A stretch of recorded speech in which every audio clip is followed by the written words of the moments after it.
Cinema explanation in Hindi channel में आपका स्वागत है।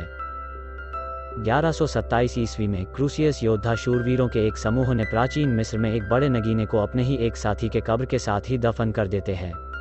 वर्तमान समय लंदन में एक क्रॉसराइल कंपनी के निर्माण दल ने सुरंग के निर्माण कार्य के वक्त क्रूसेस के मकबरे की खोज की होती है, जिसे 1127 ईस्वी में उन्हीं क्रूसेस के योद्धाओं ने बनाया था।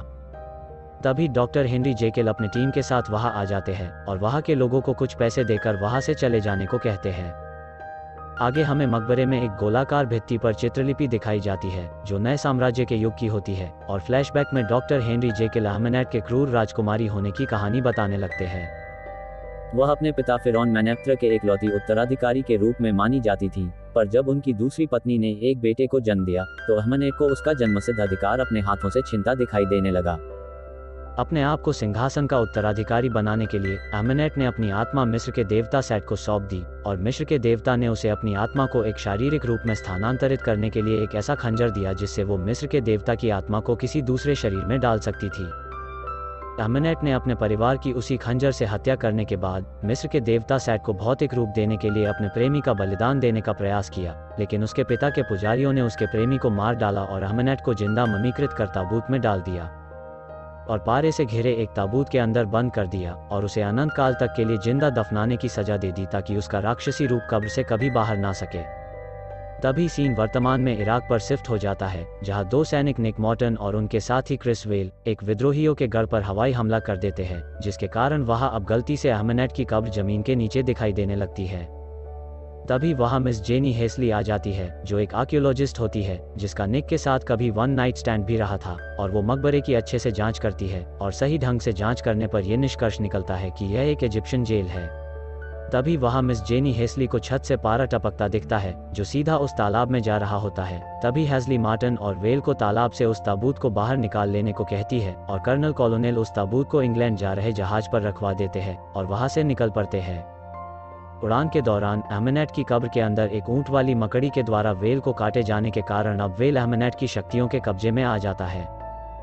कब्जे में होने के कारण वेल ताबूत को खोलने के प्रयास करने लगता है। जब ग्रीनवे उसे ऐसा करने से रोकते हैं तो वह ग्रीनवे पर वार करता है और वहां मौजूद सभी लोगों पर हमला करता है, इससे पहले कि निक उसे गोली मारने के लिए मजबूर हो जाए।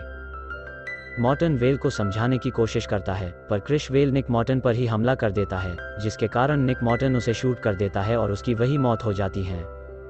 तभी प्लेन पर बहुत सारे कौवे हमला कर देते हैं, जिसके कारण प्लेन क्रैश होने लगता है। प्लेन में एक ही पैराशूट बचे होने की वजह से निक मॉर्टन मिस जेनी हेस्ली को पैराशूट दे देता है और प्लेन से बाहर निकाल देता है और खुद उसी प्लेन में रुक जाता है, जिसके बाद प्लेन क्रैश हो जाता है।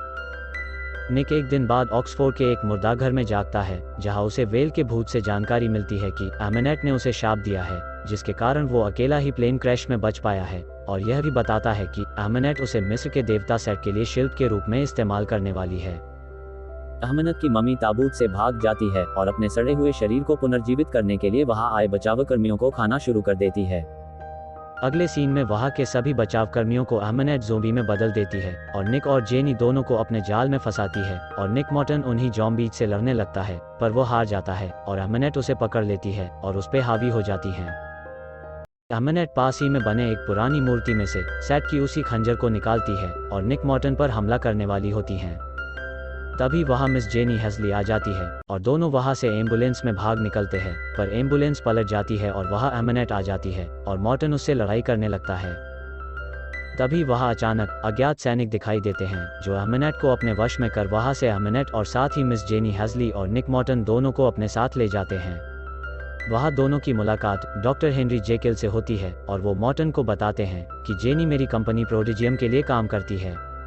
आगे वो बताते हैं कि यह एक गुप्त संस्था है जो अलौकिक खतरों का शिकार करने के लिए बनाया गया है, जिसका संबंध लंदन के प्राकृतिक इतिहास संग्रहालय से है जो इसके अंतर्गत आती है, और इसमें तमाम प्राचीन सभ्यता की खोज और नुकीले मानव खोपड़ी जैसी तमाम प्राचीन वस्तुएं शामिल हैं। अगले सीन में वे निक को बताते हैं कि निक को शाप दिया गया है जब उसने अहमनेट की कब्र को उस मकबरे से निकाला था। तभी हेनरी जेकेल अपने इरादे का खुलासा करते हैं कि वो सेट को नष्ट करने और उसकी बुराई को हमेशा के लिए समाप्त करने के लिए सेट के उस खंजर को नष्ट करना चाहते हैं। इसी बीच अहमनेट अपनी शक्ति से एक मकड़ी को प्रोडिजियम में बुलाती हैं ताकि वो वहां के एक तकनीशियन को अपने काबू में कर सके, और मकड़ी के काटने से वो तकनीशियन अहमनेट के वश में आ जाता है। जिसकी मदद से अहमनेट खुद को उस कैद से मुक्त कर लेती है और वहां मौजूद सभी लोगों की हत्या कर वहां से फरार हो जाती है। उधर जेकिल अपने अंदर छिपे अंधेरों के रहनुमाओं के आगे झुक जाता है और देखते ही देखते एडवर्ड हाइड में तब्दील हो जाता है और वो एक जानलेवा शैतान बन जाता है। और तभी हाइड हमला करने लगता है और निक को लगभग मार ही देने वाला होता है कि निक उस सीरम को उसके बॉडी में इंजेक्ट कर देता है और जेकिल दोबारा से इंसान में बदलने लगता है। और तभी निक और जेनी उस प्रोडिगियम से तुरंत बाहर भाग जाते हैं, जबकि अहमनेट के पास अब मिस्र के देवता सेट का वही खंजर मौजूद होता है। और तभी अहमनेट मृत लोगों की एक सेना को बुलाती है और उसी वक्त वहां एक बड़े पैमाने पर रेतीला तूफान आ जाता है जो लंदन को पूरी तरह से बर्बाद कर देता है। अगले सीन में मरे हुए शूरवीर अहमनेट के आवाहन करने पर जाग जाते हैं और मकबरे में मौजूद प्रोडिगियम के लोगों को मार डालते हैं। और तभी अहमनेट मकबरे में पहुंच जाती है, जहां अहमनेट को वो नगीना मिलता है जिसे वो खंजर के माथे पर लगा देती है ताकि उसकी मदद से सेट को मुक्त किया जा सके। उधर वेल निक और जेनी को गाइड करता है और लंदन के नीचे अंडरग्राउंड सुरंगों में ले जाता है, लेकिन वहां भी अहमनेट के मंत्रियों के द्वारा उन दोनों पर हमला हो जाता है। कुछ दूरी पे सुरंग में निक और जेनी दोनों पानी में गिर जाते हैं और तभी अहमनेट जेनी को पकड़ लेती है और उसे पानी में डुबो देती है ताकि जेनी की मृत्यु हो जाए और निक और जेनी का साथ छूट जाए। तभी गुस्से में निक अहमनेट से लड़ाई करता है, लेकिन कुछ देर बाद निक हार मान लेता है और खुद को अहमनेट को सौंप देता है। पर यह निक की एक चाल होती है ताकि वो उस खंजर को अहमनेट से चुरा सके और खुद के शरीर में खंजर से वार कर सके। तभी निक उस खंजर को अपने शरीर में डाल लेता है और उसके शरीर में सेट यानी मिस्र के देवता या उसे मौत का देवता भी कह सकते हैं प्रवेश कर जाता है। और फिर निक अहमनेट से हाजली की मौत का बदला लेता है और उसे मार डालता है और उसे वापस मुरझाई हुई मम्मी में बदल देता है। जब वह जेनी के मृत शरीर को देखता है तो उसे जगाने की कोशिश करने लगता है, जिसके बाद वो सेट की शक्तियों का उपयोग कर हाजली को वापस से जिंदा कर देता है और निक सेट की शक्तियों के कारण शैतान में बदल जाता है, जिसके कारण निक हाजली से अलविदा कहकर वहां से गायब हो जाता है। नेक्स्ट सीन में हमें जेनी को डॉक्टर जेकेल के साथ फिर से काम करते दिखाया जाता है और वे दोनों निक के बारे में बात करते हैं कि क्या निक जो अब सेट की शक्तियों के साथ जुड़ चुका है, क्या वो सेट के प्रभाव से कभी निकल भी पाएगा। वही अहमनेट की मम्मी को सुरक्षित रखने के लिए पारे से भरे एक ताबूत में प्रोडिजियम के बेस के नीचे जमीन की गहराइयों में उतारा जाता है और सीन रेगिस्तानी इलाके पर शिफ्ट होता है, जहां निक वेल को अपनी शक्तियों से फिर से जीवित कर देता है और दोनों एक और नए एडवेंचर पर निकल पड़ते हैं और मूवी यही समाप्त हो जाती है। आशा करते हैं कि आपको द ममी मूवी की एक्सप्लेनेशन पसंद आई होगी। यह मूवी 2017 में रिलीज हुई थी और इसकी IMDb पर रेटिंग 5.4 आउट ऑफ 10 थी। Cinema explanation in Hindi channel को सब्सक्राइब करें, शेयर करें और बेल आइकन पर क्लिक करना ना भूलें। फिर मिलता हूँ एक नई मूवी की एक्सप्लेनेशन के साथ, तब तक के लिए गुड बाय, धन्यवाद।